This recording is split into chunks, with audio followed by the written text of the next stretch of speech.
The Lord be with you. Well, welcome back to this ongoing conversation that we're having about new ways of life, new heaven and new earth. And essentially what we've been doing is trying to look at our present day world, especially since this pandemic has started, maybe even more specifically the early days of the pandemic, and trying to look back and just get some perspective on it, particularly through the lens of Noah and his life, and maybe what that has to teach us in a sort of paradigm sort of way about our own days and how best we can live. Because let's not forget, oftentimes we think of Noah's story as a story of judgment. But Jesus himself said to his own followers in his day, if you want to know what it's going to be like when the Son of Man returns, it's going to be like it was in the days of Noah. And Peter, in his second letter, makes it known to us that you can be assured if God judged the first time, as he did in the days of Noah, with a worldwide judgment, he will judge again in a worldwide sort of way when Jesus returns. So beginning with this idea of divine judgment, that there is such a thing, that the way that we live, the way that we order our world and our lives does affect God's heart, and he does have a plan to rectify that. And in order to rectify that, the old order of things has to be done away with in order for the new order of things to be established.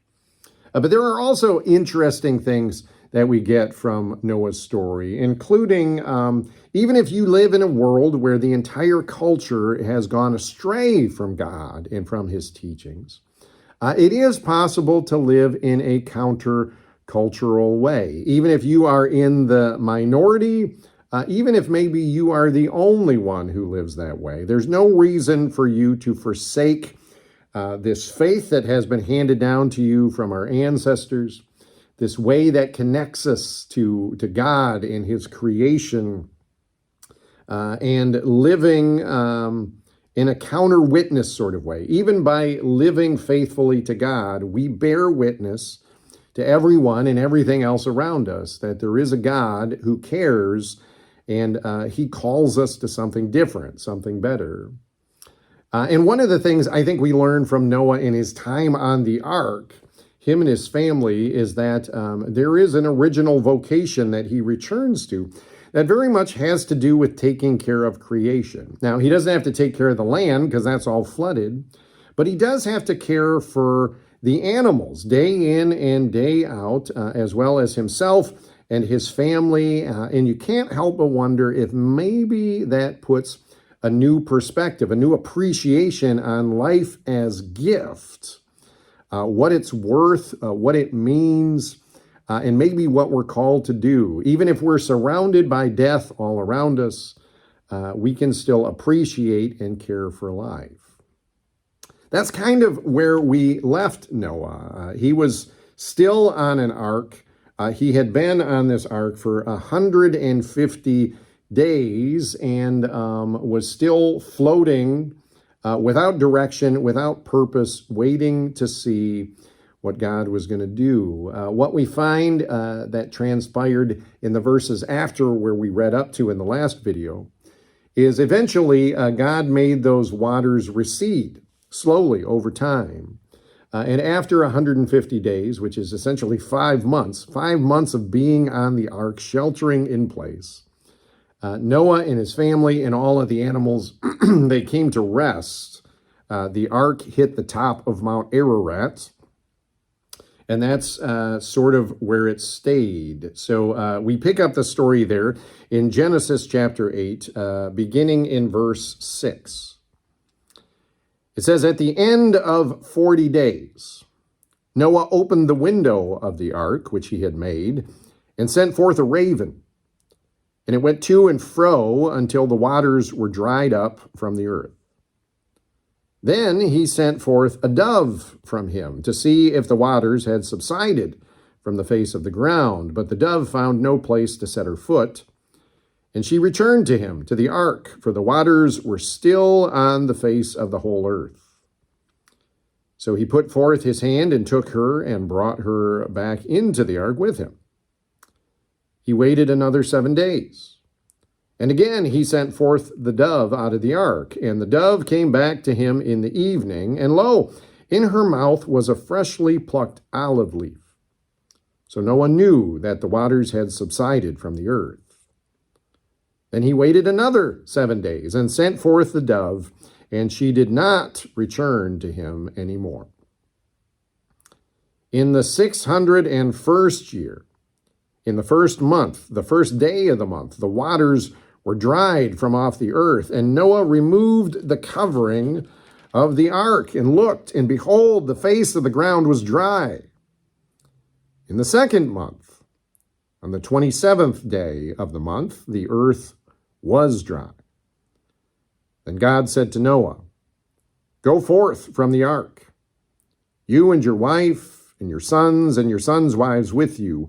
Bring forth with you every living thing that is with you of all flesh, birds and animals and every creeping thing that creeps on the earth, that they may breed abundantly on the earth and be fruitful and multiply upon the earth."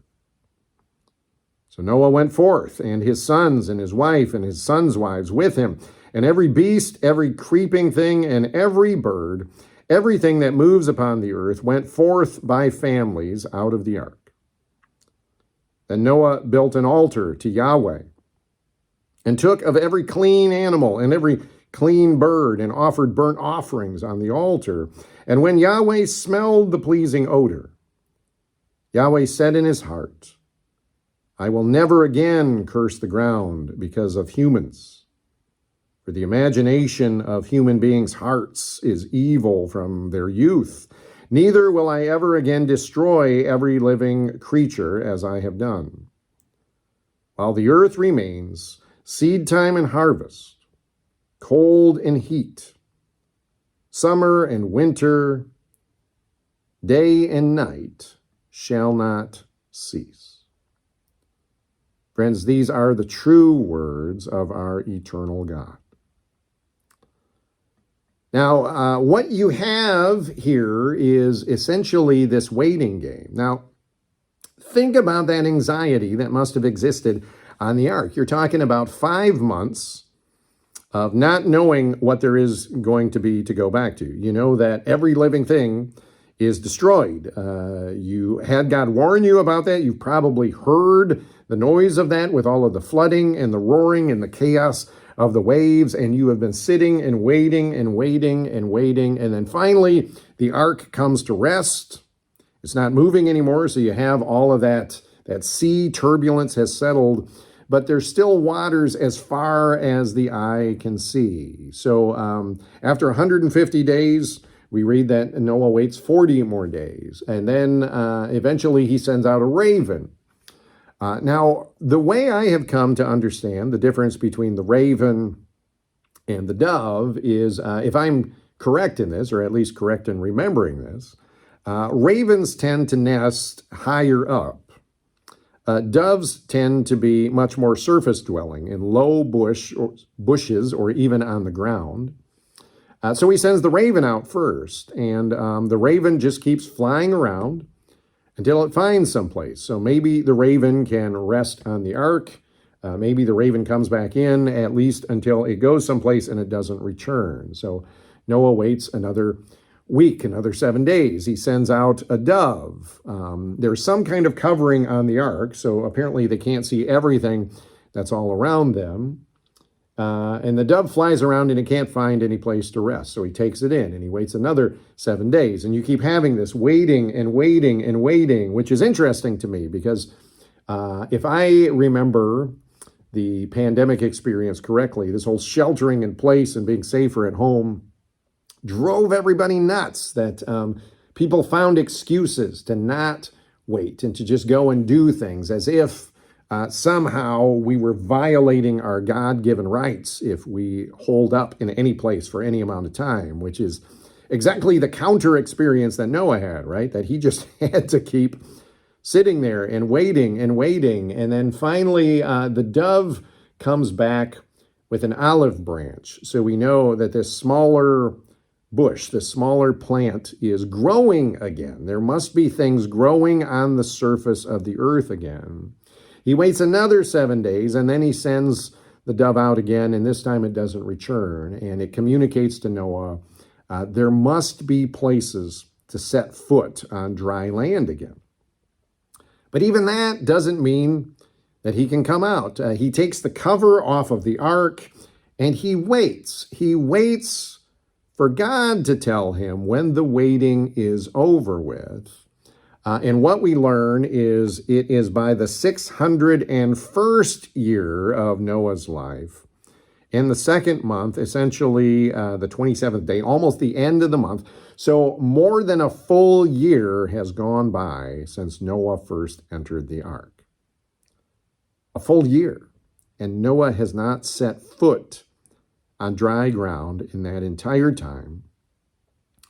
And then finally God says, come out. You and your wife and your sons and their wives and all of the animals, let everybody out. And the first thing that Noah does is worship. Not just worship in song and in spirit, but he makes sacrifice. Sacrifice from these animals that were the only ones left on the face of the earth. So you talk about faith, you talk about trust, you talk about how Noah must have grown in his understanding of God and his relationship with God and his trust in God over that year, that he can offer sacrifice without concern of whether there will be enough to reproduce and to be fruitful and multiply and fill the entirety of the earth. The fact that he waits that extra amount of time as well for God to tell him to come off, again, I think just speaks to that issue of trust. There is this new, renewed trust in God as creator and redeemer and savior of us individually, but also of the entirety of the world. One of the universal signs of peace has been this idea of a dove with an olive branch. Which is very interesting. You know, we need peace. We need reminders of peace. You think about all of the times in the First Testament that an angel, a heavenly being, would appear to somebody, and usually the first words out of their mouth are, "Do not be afraid." People need to understand that when creatures from heaven, creatures from the divine realm come to us, that it is not in judgment, and it is not to end us or to go to war with us. It's a mission of peace from God. You think of the angels that showed up to the shepherds on the night that Jesus was born, and they said, I bring you good news of great joy, that there will be peace upon earth towards all human beings. This idea of peace, it marked Jesus's ministry. Oftentimes, he would say, when people were healed, your faith has made you well. Go in peace. And even some of the first words out of his mouth after his resurrection, when he appeared to his disciples in the upper room, and they were terrified. They thought maybe they were seeing a ghost. He said, peace be with you. We need to know that God is on our side. We need to know that we're not alone. We need to know that God is extending to us peace. This sign for Noah that God was working peace for him, that he would not die on this ark, that he would not be consumed in the flood, that he wouldn't waste away as he was waiting for the waters to recede, is a sign of a dove with an olive branch. That shows to him that God is still with him. That actually shows to the nations still to this day. It's a recognized sign that God desires peace for human beings.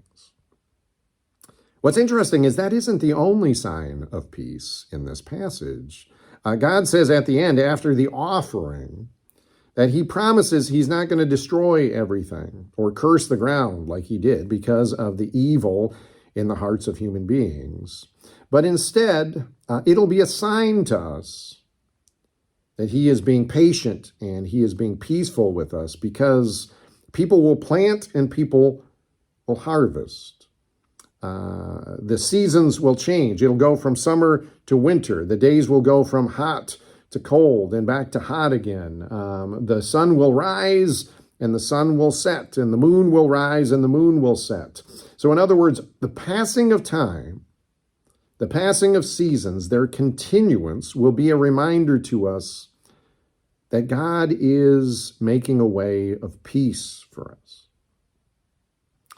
I think a lot of us forgot to look for peace in the days of pandemic. We got so caught up in the things that were wrong with the world and wondering what else was going to go wrong next that we forgot there were little signs of peace all throughout. People were still getting married, even though it became a little more difficult and maybe the size of the wedding was considerably reduced.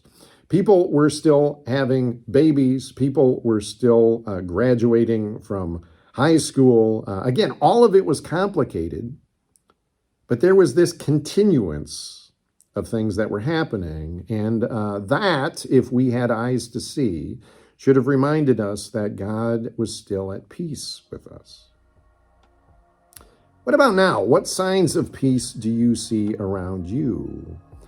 And maybe an even better question are, what signs of peace can you offer to other people?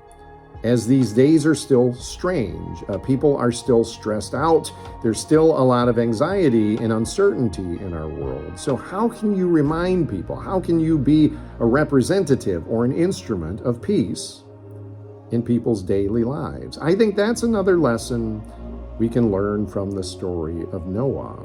But we're not done yet. Even though Noah has stepped foot off the ark, there is still this lingering question. What is life going to be like? How's it going to be different now that the entire world has changed? And to find out the answer to that, we're just going to have to wait until the next video. So until then, in these days of ongoing unsettlement and lack of peace, may the peace of God be with you. Amen.